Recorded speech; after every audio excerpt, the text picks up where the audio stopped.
दोस्तों, हमारे हिंदू मान्यता के अनुसार अभी शारदीय नवरात्र जल्द ही शुरू हुआ है और नवरात्रि में माता दुर्गा के 9 अलग अलग रूपों की पूजा होती है और उन्हें उनके दिन के हिसाब से भोग भी लगाए जाते हैं। लेकिन किस दिन माता रानी का कौन सा दिन होता है और उनके किस अवतार को क्या भोग लगाया जाता है, क्या आप ये जानते हैं?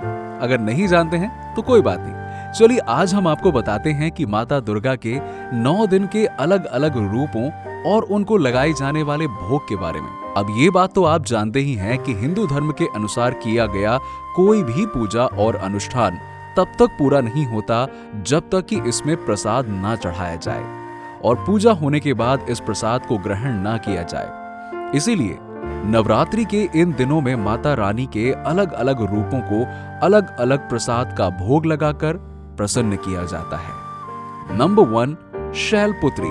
पहले दिन माता के शैलपुत्री रूप को पूजा जाता है, जो पर्वतराज हिमालय की पुत्री होती हैं और माता के इस रूप की सवारी वृषभ होता है और ये पर्वतों में निवास करती हैं। माता के इस रूप को भोग के रूप में देसी घी का प्रसाद चढ़ाना चाहिए। इस प्रसाद का भोग लगाने से और इस प्रसाद के ग्रहण करने से माता प्रसन्न होती हैं और वो व्यक्ति सदा निरोगी रहता है।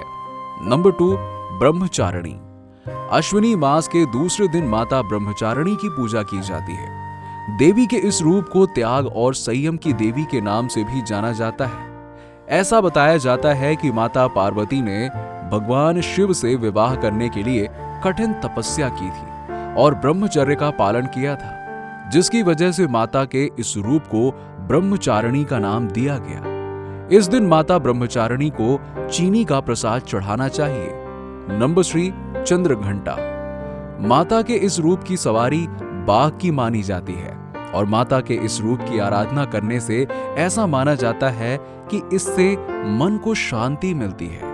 अपने इस रूप में माता एक हाथ में फूल और दूसरे हाथ में त्रिशूल को धारण किए रहती हैं। माता के इस रूप की आराधना करते वक्त उन्हें दूध या दूध से बनी किसी मीठी चीज जैसे खीर या कुछ ऐसा ही बनाकर भोग लगा सकते हैं। नंबर 4, कुष्मांडा। देवी के चौथे दिन के रूप में जो माता कुष्मांडा के नाम से जानते हैं, ऐसा माना जाता है कि इन्होंने ब्रह्मांड की रचना अपनी मुस्कुराहट से की थी। देवी के इस रूप को बेहद शांत और दयावान माना जाता है।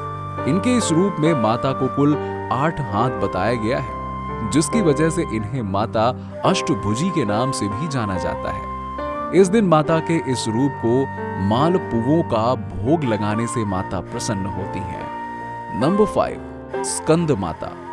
ये शब्द 2 शब्दों से मिलकर बना है, जिसमें पहला शब्द है स्कंद, जो प्रभु कार्तिकेय का दूसरा नाम है, जबकि दूसरा शब्द है माता, अर्थात ये उनकी माता पार्वती का ही रूप माना जाता है। इनके इस अवतार में इनके कुल 4 हाथ बताए गए हैं। माता के इस रूप की आराधना करते वक्त उन्हें केले का भोग लगाने के लिए बताया जाता है। नंबर 6, कात्यायनी। ऋषि कात्यायन द्वारा माता की कठिन तपस्या करके उन्हें प्रसन्न करके उन्हें अपने घर अपनी औलाद के रूप में जन्म लेने का वरदान मांगने वाले ऋषि की पुत्री होने के कारण ही इनका नाम कात्यायनी पड़ा। इन्हें भोग के रूप में शहद चढ़ाया जाता है। इनकी शहद से पूजा करने से देवी जी प्रसन्न होती हैं और सभी सांसारिक सुखों और भय डर से हमारी रक्षा करती हैं। नंबर 7, कालरात्रि। माता का ये रूप उनके 9 रूपों में सबसे भयानक माना जाता है और माता के इस रूप में उनकी सवारी गधा होती है। इसमें माता की पूजा करते वक्त उन्हें गुड़ का भोग लगाते हैं। माता के इस रूप की पूजा करने से भय और अज्ञानता समाप्त हो जाती है। नंबर 8, महागौरी। माता के इस रूप में नारियल का भोग लगाकर माता को प्रसन्न किया जाता है। इसके साथ ही ये भी माना जाता है कि माता ने कठोर तपस्या करके अपने इस गौर वर्ण को प्राप्त किया था, जिसके बाद ये महागौरी कहलाएं। जिन लोगों को कोई संतान नहीं होती, उन्हें माता के इस रूप की विशेष पूजा करनी चाहिए। नंबर 9, सिद्धिदात्री।